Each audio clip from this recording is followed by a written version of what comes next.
हे कृष्ण गोविंद हरे मुरारी, हे नाथ नारायण वासुदेवा, माता पिता गुरु सखा हमारे, हे नाथ नारायण वासुदेवा, एकमात्र स्वामी दया तुम्हारी, हे नाथ नारायण वासुदेवा, एकमात्र स्वामी कृपा तुम्हारी, हे नाथ नारायण वासुदेवा, हे नाथ नारायण वासुदेवा, हे नाथ नारायण वासुदेवा। व्रतों में महाव्रत एकादशी व्रत।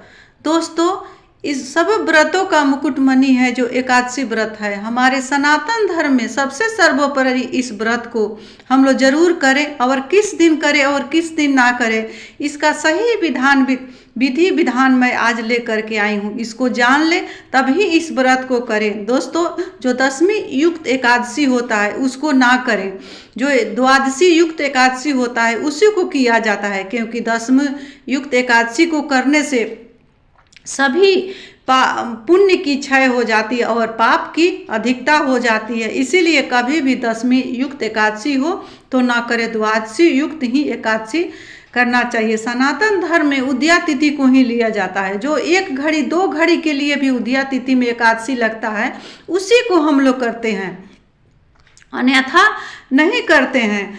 इस एकादशी को किस दिन हमको रखना है सो हम लोग बता रही हूँ, किस दिन हम लोग को रखना है इस एकादशी व्रत को। मोक्षदा एकादशी व्रत 2022 इसका शुरुआत करना है। त्रिदिवसीय एकादशी व्रत होता है दोस्तों। पहले दिन हम लोग नहा खाए करते हैं, दूसरे दिन इसको व्रत को हम लोग रखते हैं और तीसरे दिन इसका हम लोग पारना करते हैं, यानी व्रत को खोलते हैं। तो पहला दिन हम लोग को शनिवार को यानी 3 दिसंबर को शनिवार को इस व्रत का हम लोग नहा खाए करें।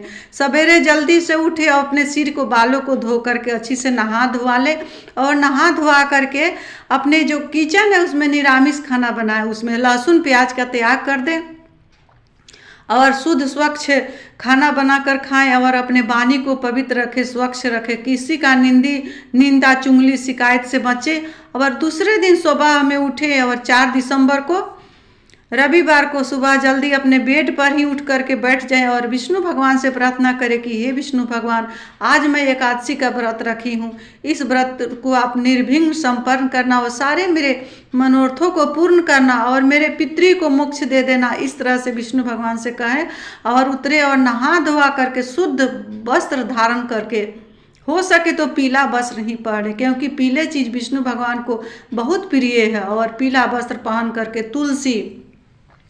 तुलसी पत्र अपने विष्णु भगवान को जरूर अर्पण करें। उस दिन अपने घर में थोड़ा सा हवन भी करें, बेलपत्र भी विष्णु भगवान को चढ़ाए। शास्त्र में वर्णित है कि बेलपत्र चढ़ाने से मनुष्य को, व्रत करने वालों को, जो व्रत रखता है एकादशी व्रत और विष्णु भगवान को बेलपत्र चढ़ाता है तो उसको मोक्ष मिलता है।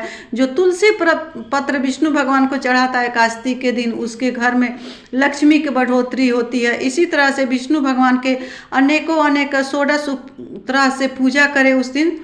और अच्छे से आपके घर में लड्डू गोपाल हैं तो ये भ्रांति ना पाले कि विष्णु भगवान अलग हैं और लड्डू गोपाल अलग हैं। दोस्तों, जो लड्डू गोपाल हैं वही विष्णु भगवान है।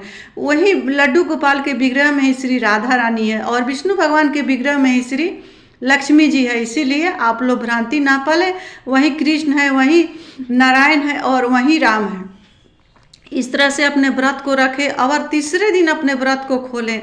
सबसे पहले विष्णु भगवान की पूजा करके और विष्णु भगवान से प्रार्थना करें कि हे विष्णु भगवान, मेरे इस व्रत को सफल करना, स्वीकार करना, और पहले खाने से पहले ब्राह्मण को कुछ दान कर दे। जो भी आप सीधा चावल हो, चावल का दान करना बहुत ही इसमें अच्छा उत्तम माना गया है, क्योंकि चावल का दान करने से मनुष्य की सारी, जितना चावल का एक दाना रहता है उतना ही मनुष्य का पाप कटित होता है, खंडित होता है। इसीलिए उस दिन चावल, दाल और आलू, नमक, हल्दी और कुछ दक्षिणा, ये नहीं है कि आपको जितना समर्थ है उतना ही दान करना है। 5 रुपया 10 रुपया रख करके ब्राह्मण को दान दे करके पहले अपना जो खाना खा रहे हैं उसमें गौ ग्रास काट दें, उसमें से गाय को खिला दे और विष्णु भगवान को भोग लगा दे, तभी आप उस दिन भोजन करें। तो ज़्यादा नंदे करते हुए मैं व्रत की तो विधि बताई, अब कथा को मैं यहाँ पर शुरू कर रही हूँ। एक समय गोकुल नामक राज था, जिस पर वैखानक नामक राजा राज करता था। राजा का यह राज बहुत विशाल होने के साथ ही वहाँ की प्रजा सभी प्रकार के सुख भोग रही थी तथा राज्य में चारों वेदों के ज्ञाता ब्राह्मण देव भी निवास करते थे। एक दिन राजा ने अपने सौपन में देखा कि उसके पिता नरक में दुख भोग झेल रहे हैं। वह बड़ा आश्चर्य हुआ। सुबह होते ही राजा ने राज्य के सभी विद्वान ब्राह्मणों को राज दरबार में बुलाया और कहा कि आज रात को मैंने सपने में अपने पिता को नरक में कष्ट उठाते हुए देखा।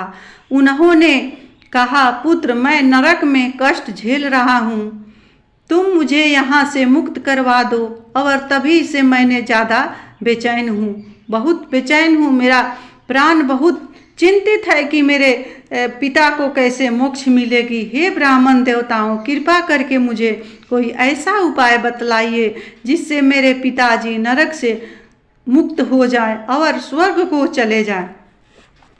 ब्राह्मण देवताओं ने कहा, हे राजन, तुम्हारे राज की सीमा पर ब्राह् ऋषि पर्वत का आश्रम है और ऋषि पर्वत चारों वेदों के ज्ञाता और भूत भविष्य और वर्तमान काल देखकर बता सकते हैं और आपको इस परेशानी का हल वहीं बताएंगे। उसके बाद राजा वैखानस ऋषि पर्वत के आश्रम में गया और मुनि श्रेष्ठ पर पर्वत को प्रणाम किया और अपनी बात ऋषि पर्वत के सम्मुख रखी। ऋषि पर्वत ने आंखें बंद करके उनके पिता का भूतकाल देख लिया और कहने लगे, हे राजन, मैंने योग माया से तुम्हारे पिता के सभी कुकर्म को देखे हैं। उन्होंने कामातुर होकर भी एक पत्नी को रति दी, किंतु सौतेली पत्नी के कहने पर अपनी दूसरी पत्नी को ऋतुदान मांगने पर भी नहीं दिया। उसी पाप का फल तुम्हारे पिताजी नरक में दुख झेल रहे हैं। राजा ने ऋषि पर्वत से इस का उपाय पूछा।